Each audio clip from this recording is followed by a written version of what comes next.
Also Soludo in Anambra State, no be small thing, no. They say that in Ezewanyi Ndi Dibia, all of them don't come outside though. Many of them with different offer, with different arusi, with different ogu. They say they don't go agree for the new law for inside Anambra as it stand right now. Okay, no so, but also, my people, it don't read. I beg you get one of our brother will provoke, can't talk many things. Say no, that Ezewanyi Okita, all those things is not Igbo tradition, which is our brother, whether they call the Biafra Chado. I go play you the video. May you hear what he talk and also watch those people as they tell they waka, they demonstrate before we come back, continue. My wonderful people, stay tuned and share this video. No go anywhere because we'll get a lot of story to talk about today concerning this thing where they happen for inside our land. Ngwanu ndị Igbo geenụ ntị. Osetikwa nano. Ịma na-agba ochi ntị ma ọ nụrụ ebeli isi ha na ntị ewere gaba ife. Ndị dibịa niile na ndị eze nwaanyị nọ na Anambra fere jigo fasi na lọọ Soludo tiri aga arụ fọlụ o wee bụli ya asị nka m wetala unu ife onyonyo a ka unu kilie ya ka ọ ghara ịbụ dat na mụwa bụ Maazị Okenna Okechukwu the general bụ onye ije maka agwara m ụnụ na mụ bụ onye ije and aka m onye isi awọ ihe wee mara wee sị ka m wetara unu ife onyonyo a ka unu kilie ya n'ọsetikwana n'ọsetigo na Anambra maka na ndị eze nwaanyị sị na ha ga-ekwe, ndị dibịa kwana sị na ha ga-ekwe na omenala dịbara gbuo maka na m ekwu okwu wee na-ekwusi ike wee na-asị ndị niile a na-apụta n'iru akwụkwọ wee sị na ha na-eme dibịa, wee sị na ha na-agwọ ọgwụ, wee sị na ha na-agwọ nke a na-agwọ ọbara ọra, na-agwọ oke ite, wee na-agwọkwa nleji ọba, wee na-agwọkwa atụbakwa nwaanyị ime amụghị amụ.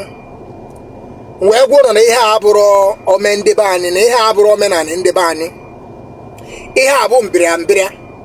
Ihe eji wee mara ndị be anyị ebu udo na ịhụnanya, ịhụ onwe n'anya.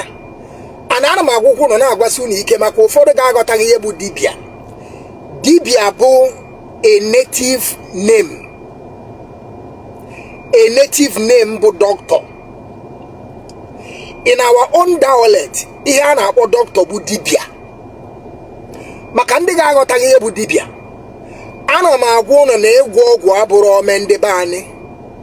Ịgwọ ọgwụ abụrụ ihe eji wee mara ndị be anyị. Ihe a bụ mbịrịambịrịa and mbịrịambịrịa ga-ana. Mana ife nsị ka m wetara unu bụ na ndị dibịa bụ ndị dọkịnta na ndị eze nwaanyị ndị ma ihe a na-eme, maka ndị niile na-afụ ebe a ha anọghọ n'ihu akwụkwọ. Mana ọ nweziri ihe bụ na ndị nche obodo ewepụtara ịmara ọ na-aba alụgide ọlụ alụfe oke, alụgide ọlụ arụ ọlụ gaba ebe a sị fa alụ na alụ. Ife a gwara fa bụ ndị anọsi n'ihu akwụkwọ na-akọ inyo, na-akọ mpụ, ndị efulefu na-atụkọsị ụmụ nwanne anyị ego wee na-atụrụ ha asị wee na-aghọlifa. Ụmụ nwanne anyị jezi ebuo ntụ ejidefa nke gara nụ Chukwu meri onye ahụ ebele ọ gafee. Dibịa ahụ nọ n'ihu akwụkwọ na-agwọ ọgwụ, na-agwọ ọbara ọra, na-agwọ otu nne ya asị na ọ ya melie ọgwụ. Ngwa kilie na ife onyonyo a ka unu ghọta ebe anyị na-aga. Na fa jụkwara ajụ mbụ ndị eze nwaanyị na ndị dibịa. Fa pụtakwara n'igwe na ihe emego. Anambra, the state United States of Anambra. Anyị bụ ụmụ izizi na ụmụ ka ihe a na-akọ ife a na-agwa ụnụ na Anambra bụ diọkpara. Ụnụ ada uchu na adịrị, omenala ga-adị, ọdịbendị ga-adị, ihe eji wee nwere ndị Igbo ga-adị. Ọ bụ ndị na-aghọli ndị mmadụ na-eme mpụ bụ ndị a ga-achụ. Ngwa kilie na ife onyonyo a.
inside this omenala where everybody they talk about. What is omenala in Igbo language? And what is dibia in Igbo language? Dibia in English language also means they use it as a native doctor, which is a doctor who practice in a traditional ways with herbs and other leaf.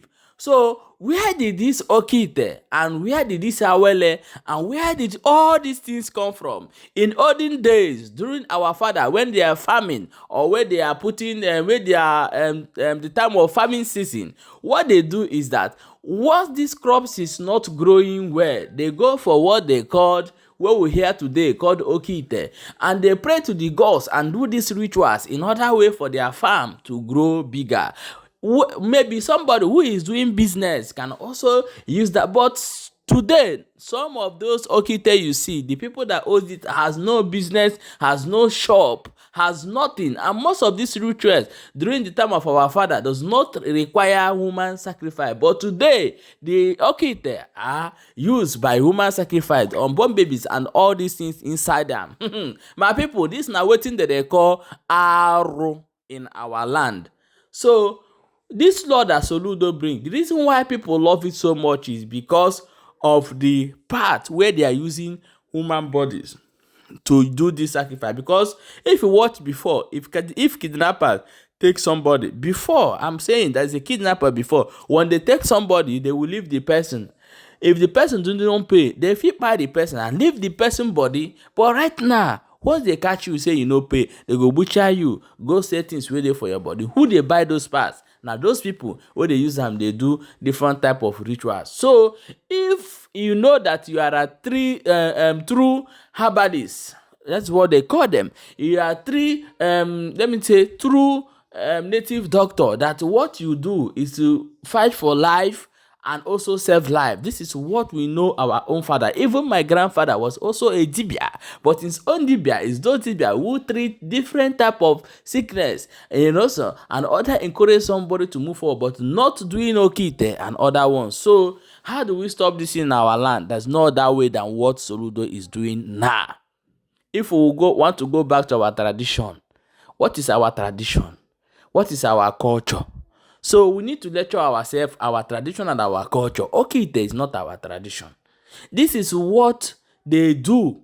People that what they do in order way to grow our farms, in order way to God for God to gods to bless them during the old day, in order way for their farm to do well. But why people are not using it? Somebody, small boy that have no job, will go and do okite. He will go and do okite. They will ask him, bring baby, bring this one, and you provide it. So that one is not our culture at all. If you want to go back to our culture, when you wake up in the morning, you pray to Chukwu Okike Abiama, use kola, use unzu and other things to pray to our creator, not by buying people in other way, using them for. And today, look at our young boys. They are no longer learning work. What the international community knows us as is totally gone in our land. And this is a calamity. We'll be like the Yorubas. We'll be like the Hausas. We'll be like in the future. The crime you will see in our place will be too much. So if you're a mother and you're encouraging your boy of 16 years to go and make money like others, buy laptop. Some mothers will go and borrow money in Mitri and buy laptop. Take him to the shrine for him to do okite, another way for him to make money. This is what is happening in our land. And this is not our tradition. It's evil. It's evil. When you see evil, call it evil. You can worship anything that you want, but not this way. It is going to destroy us in the future. My people, I don't talk as I tell no. If you know better, drop them for comment section and share the video. I know say some people no go like this thing. But if you see evil, support evil, evil will reach your hand. You see.